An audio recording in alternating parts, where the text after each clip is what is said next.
Hello friends, कैसे हैं आप सब। स्वागत है आपका यूपीएससी एट होम प्रविष्या के यूट्यूब प्लेटफॉर्म पे। आप लोगों को हमारी ये सीरीज़ कैसी लग रही है हमारे कमेंट सेक्शन में ज़रूर बताइए। आज की सीरीज़ का चैप्टर क्या है? चैप्टर 6 लक्ष्मीकांत का है, जिसके चैप्टर 5 कंप्लीट हो चुके हैं। आज हम लेके आए हैं चैप्टर 6 नागरिकता मतलब सिटीजनशिप। इसको हम डिटेल में देखेंगे। भारतीय संविधान में नागरिकता का प्रावधान आर्टिकल 5 से लेकर 11 में दिया गया है।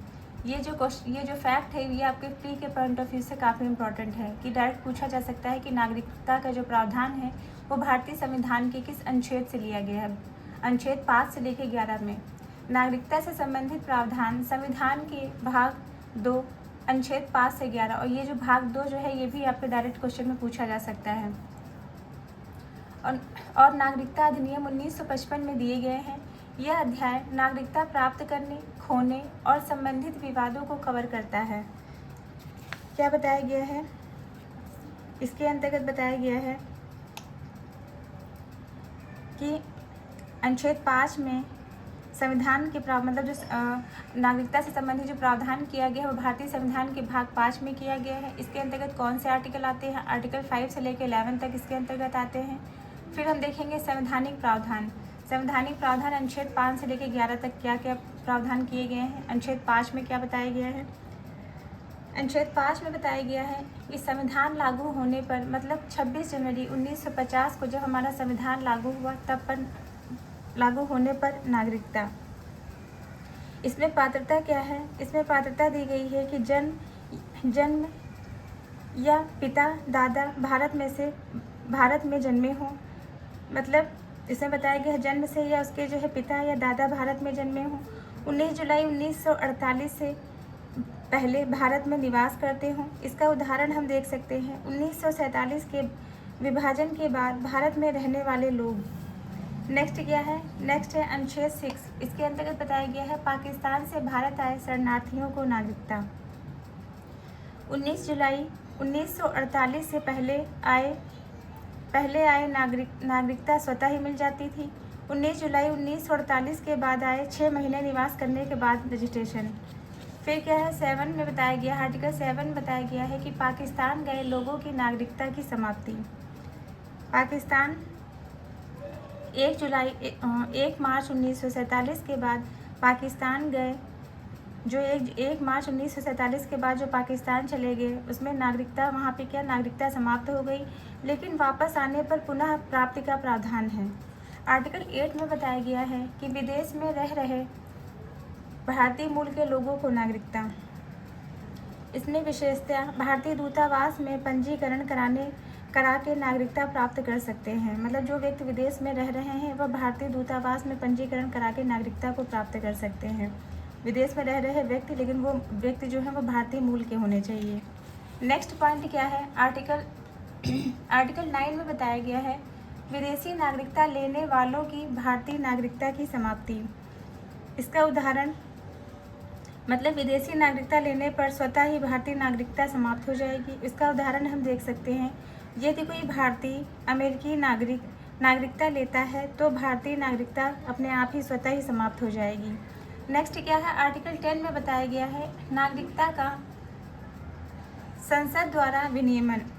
आर्टिकल 10 क्या कहता है? इसकी क्या इंपॉर्टेंस है? संसद नागरिकता कानून बना सकती है, जैसे नागरिकता अधिनियम 1955। मतलब ये राइट किसको दिया गया है? ये राइट जो है ये पावर दी गई है संसद को। तो ये फैक्ट भी आपके प्री के पॉइंट ऑफ व्यू से काफ़ी इंपॉर्टेंट है कि नागरिकता के संबंध में कानून कौन बना सकता है? संसद कानून बना सकती है। इसका एग्जाम्पल हम देख सकते हैं नागरिकता अधिनियम 1955 के माध्यम से। नेक्स्ट हम देखेंगे आर्टिकल 11। इसके अंतर्गत संसद को नागरिकता कानून बनाने का अधिकार दिया गया है। आर्टिकल 11 में क्या है? संसद को जो है नागरिकता कानून बनाने का अधिकार दिया गया है। ये फैक्ट भी आपके प्री के पॉइंट ऑफ व्यू से काफ़ी इंपॉर्टेंट है। नेक्स्ट हम देखेंगे नागरिकता प्राप्त करने के तरीके। पहले हमने संवैधानिक प्रावधान देख लिया जो 5 से लेकर 11 में दिया गया है। अब हम देखेंगे कि नागरिकता प्राप्त करने के क्या क्या तरीके हैं, कि किन तरीकों के माध्यम से हम नागरिकता प्राप्त कर सकते हैं भारत की। फिर क्या है? जन्म से। फर्स्ट पॉइंट है जन्म से, मतलब बाय बर्थ।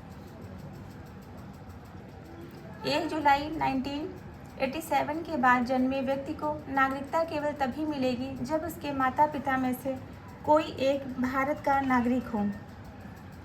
इसमें क्या बताया गया है, 1 जुलाई 1987 से पहले जन्मे सभी व्यक्तियों को नागरिकता प्राप्त, 1 जुलाई 1987 के बाद केवल तभी जब माता पिता में से कोई एक भारतीय हो। दूसरा क्या है, वंश से, मतलब पहला जो है क्या है, बाय बर्थ जो है नागरिकता कैसे प्राप्त की जा सकती है, दूसरा क्या है, वंश से। इसमें बताया गया है कि विदेश में जन्मे बच्चों को नागरिकता यदि माता पिता में से कोई एक भारतीय है। इसमें बताया गया है विदेश में जन्मे जो है बच्चों को नागरिकता, मतलब माता पिता में से कोई एक जन जो है भारतीय है तो उसको जो है यहाँ की नागरिकता प्राप्त हो जाएगी। नेक्स्ट हम देखेंगे पंजीकरण के द्वारा। इसमें क्या बताया गया है कि विवाह या निवास के आधार पर, उदाहरण भारतीय से विवाह करने वाला विदेशी। इसमें बताया गया है कि विवाह या 7 वर्ष निवास के आधार पर, मतलब भारतीय, इसका उदाहरण हम देख सकते हैं, भारतीय से शादी करने वाला कोई विदेशी को नागरिकता प्राप्त हो जाएगी। थर्ड क्या है, प्राकृतिकरण। इसके अंतर्गत बताया गया है 12 वर्ष तक भारत में निवास अब 11 वर्ष कर दिया गया है। जो ये टाइम पीरियड था, मतलब 11 वर्ष भारत में निवास, पहले 12 वर्ष था। इसके साथ में जो है कैरेक्टर प्रमाण पत्र जरूरी है। नेक्स्ट हम देखेंगे क्षेत्र समावेशन। इसमें क्या है, बाय इनकॉर्पोरेशन ऑफ टेरिटरी, जैसे सिक्किम 1975 का भारत में विलय हुआ। इसमें बताया गया है कि सिक्किम 1975, पुडुचेरी 1962 का भारत में विलय, क्षेत्र समावेशन के आधार पर। नेक्स्ट हम देखेंगे नागरिकता। हमने क्या देखा, नागरिकता प्राप्त करने के जो 5 जो तरीके थे वो हमने देख लिया। और अब हम देखेंगे नागरिकता खोने का आधार। पहला क्या है, त्याग। इसके अंतर्गत स्वेच्छा से नागरिकता छोड़ना। जब कोई व्यक्ति जो है जब चाहे स्वेच्छा से नागरिकता छोड़ सकता है तब उसकी नागरिकता समाप्त हो जाएगी। दूसरा क्या है, समाप्ति, टर्मिनेशन।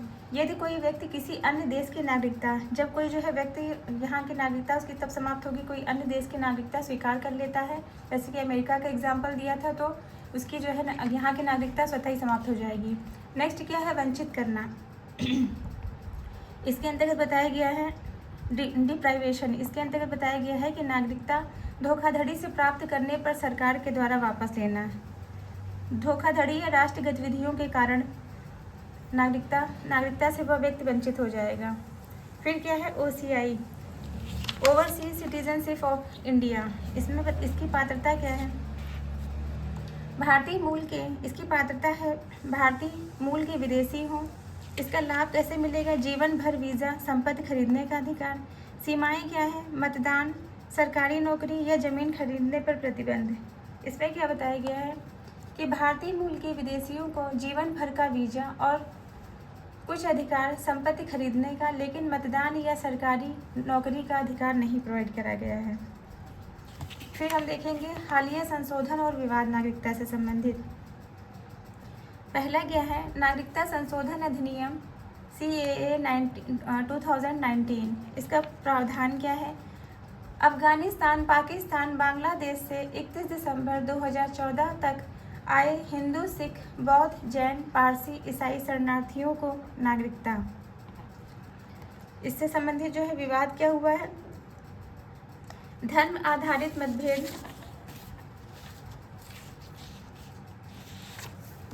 इससे संबंधित क्या विवाद हुआ है, धर्म आधारित भेदभाव, मुस्लिमों को बाहर रखना, संविधान के अनुच्छेद 14 समानता के अधिकार के विरुद्ध है, असम में विरोध, NRC के साथ मिलकर असमिया संस्कृत को खतरा। फिर क्या है, NRC national register of citizens, Assam NRC 2019, अवैध प्रवासियों की पहचान के लिए, लेकिन CAA के साथ विवाद, गैर मुस्लिम को छूट। इसका उद्देश्य है अवैध प्रवासियों की पहचान करना। असम NRC 19 लाख लोग बाहर, जिसमें अधिकांश हिंदू और मुस्लिम। CAA के साथ टकराव, CAA गैर मुस्लिमों को नागरिकता देकर NRC के प्रभाव को कम करता है।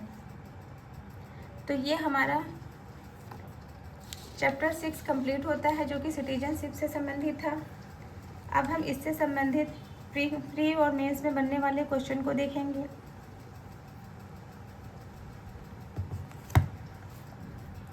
फर्स्ट क्वेश्चन क्या है, जो इससे बन सकता है।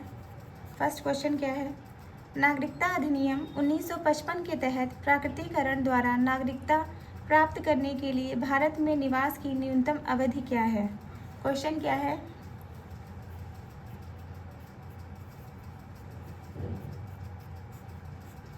अगर आप इस वीडियो को सही से देखेंगे तो आप सारे क्वेश्चन अटेम्प्ट कर लेंगे।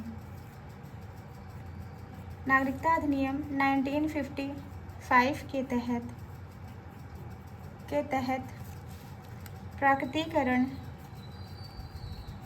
प्राकृतिकरण द्वारा नागरिकता प्राप्त करने के लिए भारत में निवास की न्यूनतम अवधि क्या है? न्यूनतम अवधि क्या है? इसका आंसर होगा 11 वर्ष, जो कि पहले 12 वर्ष थी। नेक्स्ट क्वेश्चन क्या है? निम्नलिखित में से कौन सा अनुच्छेद पाकिस्तान में आए शरणार्थियों को नागरिकता प्रदान करता है? निम्नलिखित में से कौन सा ऐसा आर्टिकल है, कौन सा अनुच्छेद पाकिस्तान से आए शरणार्थियों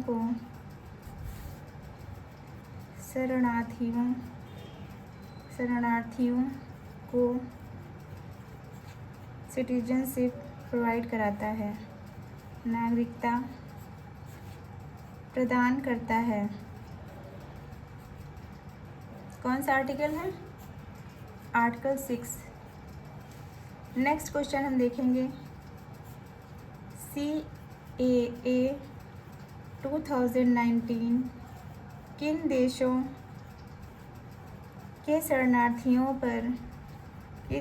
के शरणार्थियों पर लागू होता है?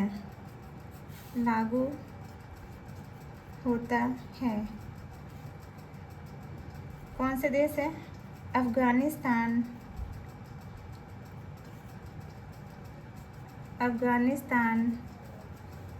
पाकिस्तान, बांग्लादेश,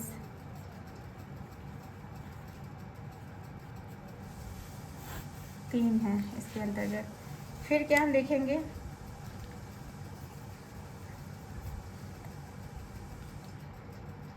ये हमारे जो है प्री के टॉपिक से बनने वाले क्वेश्चन जो बन सकते हैं वो हमने देख लिया। अब मेंस में इससे क्या क्वेश्चन बन सकता है उसको हम देखेंगे कि नागरिकता संशोधन अधिनियम CAA 2019 भारत के धर्मनिरपेक्ष ढांचे के साथ कैसे टकराता है? विश्लेषण कीजिए। क्या क्वेश्चन है? मेंस का क्वेश्चन है ये, जो मेंस में बन सकता है। नागरिकता संशोधन अधिनियम CAA 2019 भारत के धर्मनिरपेक्ष ढांचे के साथ कैसे टकराता है? विश्लेषण कीजिए। विश्लेषण करें। तो इसमें सबसे पहले हम क्या बताएंगे? सबसे पहले हम इसमें इंट्रो देंगे, फिर मेन बॉडी में क्या बताएंगे? धर्म आधारित भेदभाव। मेन बॉडी में क्या बताएंगे? धर्म आधारित भेदभाव, जिसमें हम बताएंगे कि CAA मुस्लिमों को छोड़कर 6 धर्मों के शरणार्थियों को नागरिकता देता है। किसको? CAA मुस्लिमों को छोड़कर 6 धर्मों 6 धर्मों के शरणार्थियों को नागरिकता देता है।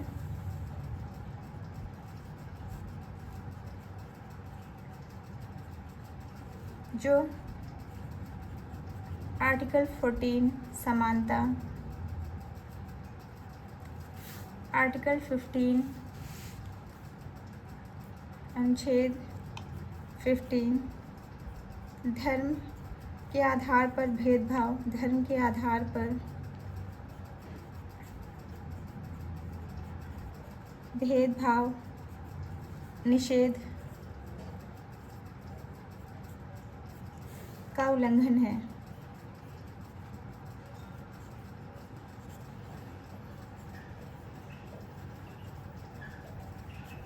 नेक्स्ट पॉइंट क्या है? अंतर्राष्ट्रीय आलोचना।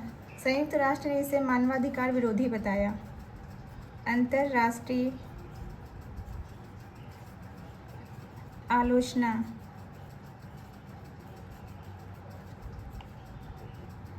संयुक्त राष्ट्र ने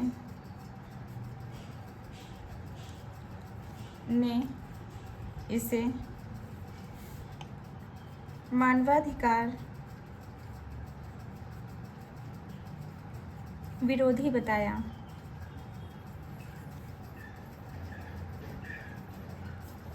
इसका एग्जाम्पल हम देख सकते हैं, असम में विरोध,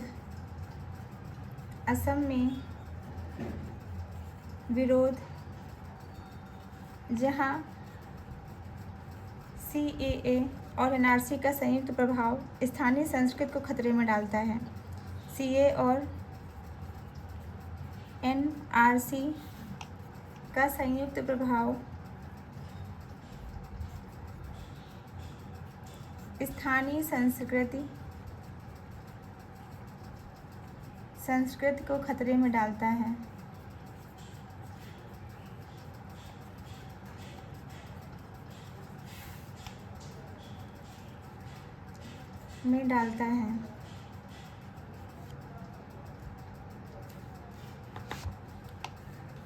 नेक्स्ट हम क्वेश्चन देख सकते हैं।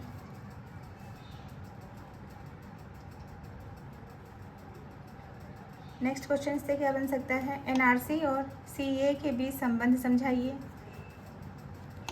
NRC और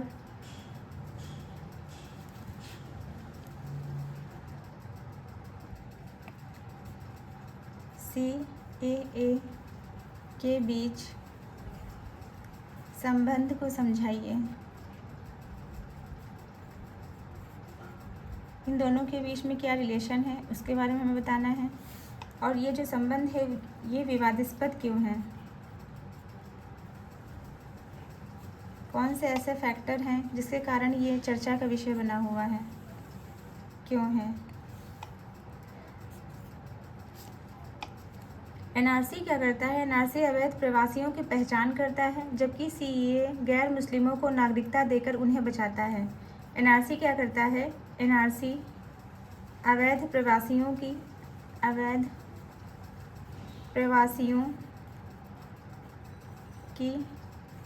पहचान करता है,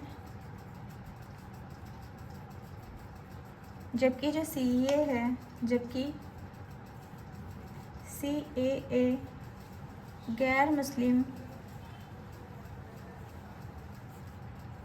मुस्लिम मतलब जो मुस्लिम नहीं हैं को नागरिकता देकर उन्हें बचाता है।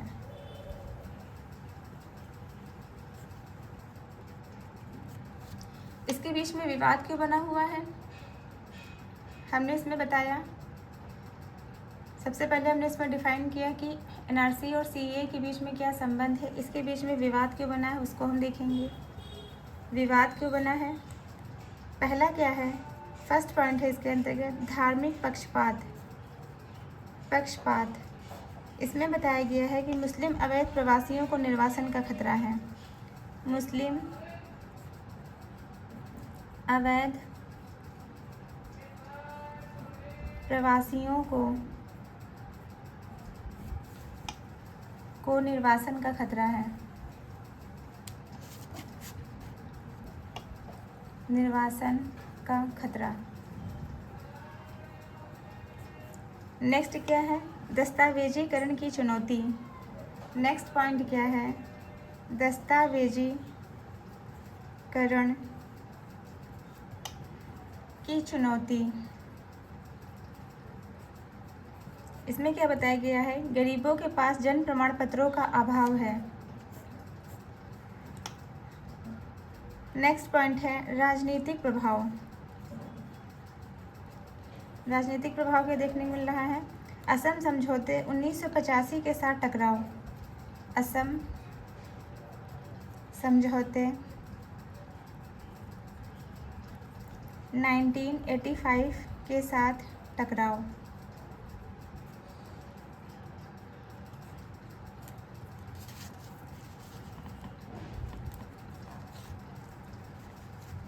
इस टॉपिक से रिलेटेड जो एस्से का पॉइंट बन सकता है वो क्या है, भारत में नागरिकता कानून, राष्ट्रीय सुरक्षा और मानवाधिकारों के बीच संतुलन। तो ये इससे एस्से का टॉपिक बन सकता है। इसी के साथ हमारी आज क्लास यहीं पे समाप्त होती है। आप लोगों को ये हमारी जो सीरीज़ चल रही है कैसी लग रही है, हमारे कमेंट सेक्शन में ज़रूर बताइए। ऐसे ही पढ़ते रहिए, लाइफ में आगे बढ़ते रहिए। यूपीएससी एट होम प्रविशा के साथ में मेंस आंसर राइटिंग करते रहिए। Thank you.